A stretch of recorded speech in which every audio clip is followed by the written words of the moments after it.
लोक जनशक्ति पार्टी रामविलास के राष्ट्रीय अध्यक्ष चिराग पासवान ने छपरा हिंसा को लेकर मुख्यमंत्री पर निशाना साधा है। उन्होंने कहा कि जातीयता का रंग देना मुख्यमंत्री की राजनीति का हिस्सा रहा है। ताजा घटना चक्र भी उसी का एक हिस्सा है।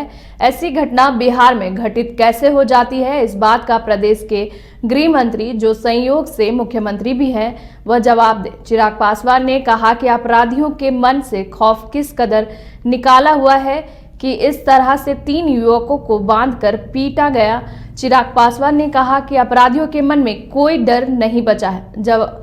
जवाब मुख्यमंत्री को देना है कि क्या कोई समाधान है उनके पास। चिराग पासवान ने कहा, कहीं ना कहीं इस तरह के अपराधियों को सरकार का संरक्षण मिलता है।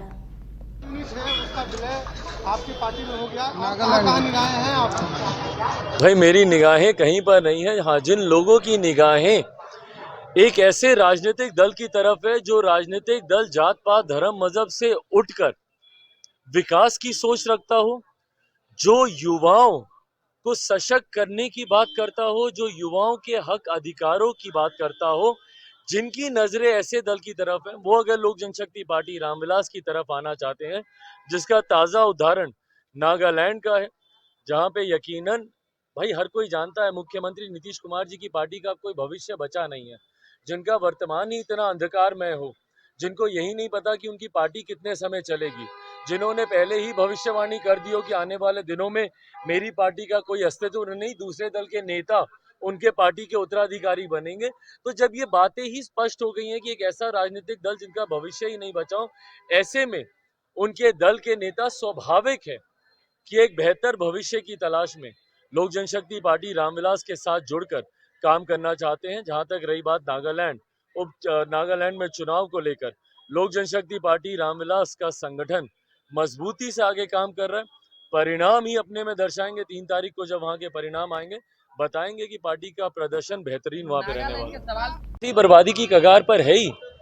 जिस पार्टी के नेता ने ही दूसरे दल के नेता को अपना नेता मान लिया हो, और भाई जिस तरीके से कॉम्प्रोमाइजेस किए जा रहे हैं, तो ये अपने में ही दर्शा रहा है कि जनता दल यूनाइटेड तो वैसे ही समाप्ति की कगार पर है। एक अंतिम सवाल है, मुख्यमंत्री के आदेश पर एक पत्रकार को गिरफ्तार करवाया गया है, अभी तक जो है कोतवाली थाने में पकड़ के रखा गया है, और हम लोगों के साथी भी रहे हैं। तो भाई लोकतंत्र के चौथे स्तंभ को दबाने का प्रयास मुख्यमंत्री जी के द्वारा हमेशा से किया गया है। मुख्यमंत्री जी भारतीय राजनीति के एक ऐसे नेता हैं जिन्हें आलोचना पसंद नहीं है, जबकि लोकतंत्र की खूबसूरती ही यही होती है कि भैया सत्ता पक्ष जहां है तो वहीं विपक्ष भी उतना ही मजबूत होना चाहिए। पर मुख्यमंत्री जी ने विपक्ष के हर स्वर को दबाने का कार्य किया है, लाठी दल बल का इस्तेमाल कर, और उसी का ही ये ताज़ा उदाहरण है जिसकी लोक जनशक्ति पार्टी कड़े शब्दों में निंदा करती है। पत्रकारिता की स्वतंत्रता का पक्षधर लोक जनशक्ति पार्टी रामविलास और मैं खुद व्यक्तिगत तौर पर मैं हमेशा रहा हूँ। ऐसे में पत्रकारों के ऊपर इस तरीके का उत्पीड़न कहीं से भी जायज़ नहीं। जाएंगे क्या आप?